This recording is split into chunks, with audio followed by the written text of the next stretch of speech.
கடந்த முறை சிறு வாய்ப்புல ஆட்சி அமைப்பதை தவறவிட்டோம் அப்படின்னு இந்தியா கூட்டணி கூறியது.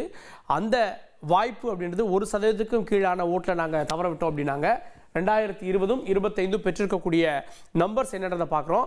2020 125 இடங்களை பாஜக கூட்டணி பெற்றது. அப்போது இப்போ முதலமைச்சராக இருக்கக்கூடிய நிதிஷ்குமார் கட்சி பெற்றது 43 தான்.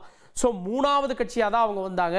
பாஜக 85, அடுத்து ஆர்ஜேடி 84, இவர் 43 அப்படின்னு வந்தாங்க. ஸோ இவர் வந்து ஒரு டிசைடிங் ஃபேக்டராக தான் இருந்தார். யாருக்கும் தனிப்பெரும்பான்மை கிடைக்கவில்லை அப்படின்றத நம்ம பார்க்கணும். அதனால தான் அவர் எந்த கூட்டணிக்கு போனாலும் அவரே முதலமைச்சராக இருக்க முடிந்தது அப்படின்றத பார்க்குறோம். அப்போது 125 இடங்களை பெற்றார்கள்.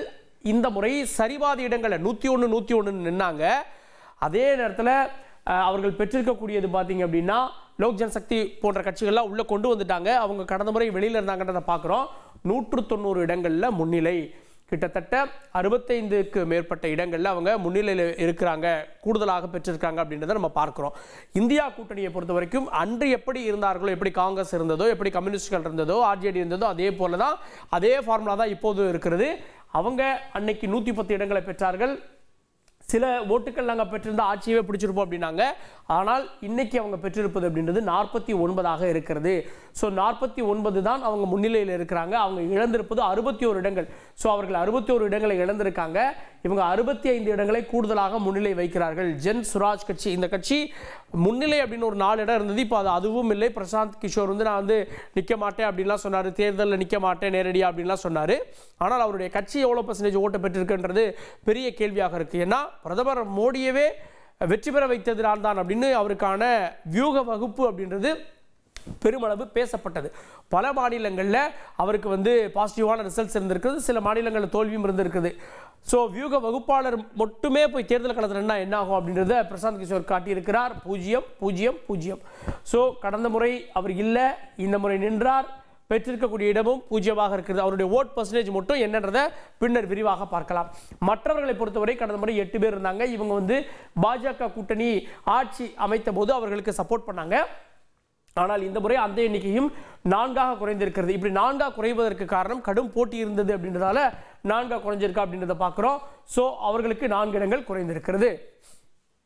சரி, இப்போ கடந்த முறை பெற்றதிலிருந்து எவ்வளோ கூடியிருக்காங்க, எவ்வளோ குறைஞ்சிருக்காங்க அப்படின்றத நம்ம பார்க்குறோம். 2020 பாஜக மட்டும் பெற்றது 70.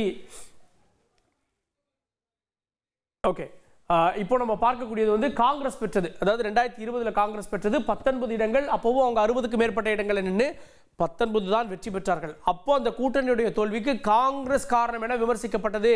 பாருங்க, ஆர்ஜேடி அவங்களுக்கு கொடுத்த இடத்துல கூடுதலாக ஜெயிச்சிட்டாங்க. ஆனால் காங்கிரஸ் தான் அங்கே குறைவாக வெற்றி பெற்றது அப்படின்னு சொன்னாங்க. ஆனால் இந்த முறை அதை விட, அதாவது 19 இடங்களை வெற்றி பெற்றவர்கள் 63 இடங்கள் நின்று 5 இடங்களாக சுருங்கி இருக்கிறார்கள். ஸோ அவங்களுடைய வெற்றி வியூகம் அப்படின்றது பெருமளவு கேள்விக்குள்ளாக இருக்கிறது. ஆர்ஜேடி என்ன அப்படின்னா, ஆர்ஜேடியும் குறைந்திருக்கிறார்கள். 75 இடங்களில் ஜெயிச்சவங்க ஒரு 100 இடம் அப்படின்னா பரவாயில்ல. ஆனால் அவங்க 35 குறைந்திருக்காங்க. 40 இடங்களில் அவங்க தோல்வியை நோக்கி சென்று விட்டார்கள். ஸோ பின்னடைவை சந்தித்திருக்கிறார்கள். சிபிஐ எம்எல்ஏ பொறுத்த வரைக்கும் மார்க்சிஸ்ட் லெனினிஸ்ட் கட்சி, இவர்கள் 6 இடங்கள், அதாவது 12 இடங்களில் அன்றைக்கு இவர்கள் வெற்றி பெற்றிருந்தார்கள். இப்போது 6 இடங்களில் முன்னிலை, 6 இடங்களை அவர்கள் இழக்கிறார்கள். கூட்டணியில் இருந்த மற்ற கட்சிகளை பொறுத்த வரைக்கும் 4 இடங்கள் அவங்க தீர்மானித்தார்கள். இப்போது 1 இருக்கிறது. 3 இடங்கள் பின்னடைவு. ஸோ பாருங்க, 40, அதுவே பார்த்தீங்கன்னா 50, 60, 70க்கு மேலே வந்துருச்சு அப்படின்றத பார்க்குறோம். இப்போது பாஜக கூட்டணி அவங்க 74 இடங்களில் அவர்கள் முன்னிலையில் இருந்தாங்க, வெற்றி பெற்றிருந்தாங்க. இப்போது 84 இடங்களில் முன்னிலையில் இருக்கிறாங்க. அப்படி பார்க்கிறப்போ கிட்டத்தட்ட 10 இடங்கள் பாஜக கடந்த முறையை விட இந்த முறை கூடுதலாக வெற்றியை தக்க வைத்துக் கொண்டிருக்கிறது. ஜேடியுவை பொறுத்த வரைக்கும் 43 இருந்தாங்க. இதான் ரொம்ப முக்கியமான ஒன்று, 43. ஸோ இப்போ 75 இடங்கள் அப்படின்னு காட்டுகிறது. முன்னாடி ஜேடியு வந்து 80 இருந்தது, இப்போ 75ன்னு லேட்டஸ்ட் ரிசல்ட் வந்திருக்கிறத நம்ம பார்க்குறோம். 32 இடங்கள் கூடுதலாக வெற்றியை பிடித்திருக்கிறார்கள். இந்த 32 2 விஷயம் பார்க்கணும்.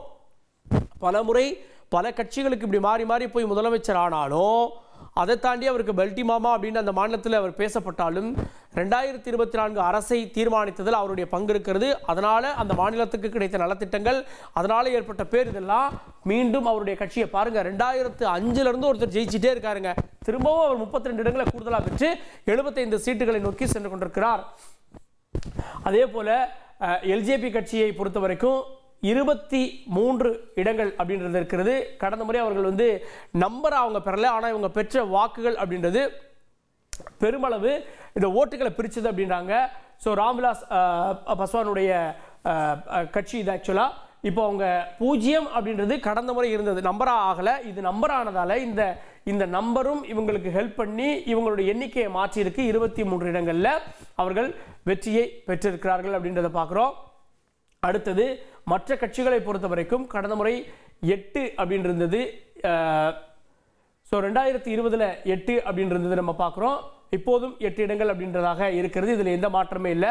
மற்றவற்றை பொறுத்த வரைக்கும் இவர்களுக்கு ஆதரவு தெரிவிக்கக்கூடியவர்கள் எண்ணிக்கை தொடர்கிறது. அதனால டோட்டல்ஸ் நம்பரே 190ஆக இருக்கிறது.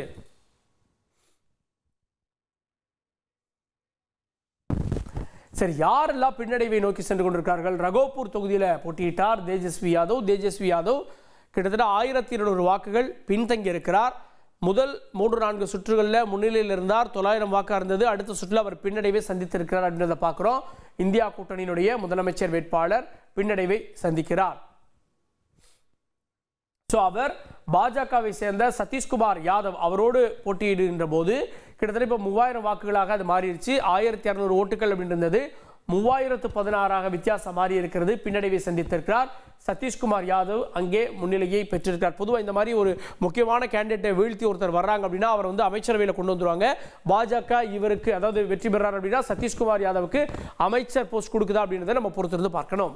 உங்கள் தந்திவன் தொலைக்காட்சியில் கால பைரவன் தினமும் காலை 6 மணிக்கு காண தவறாதீர்கள்.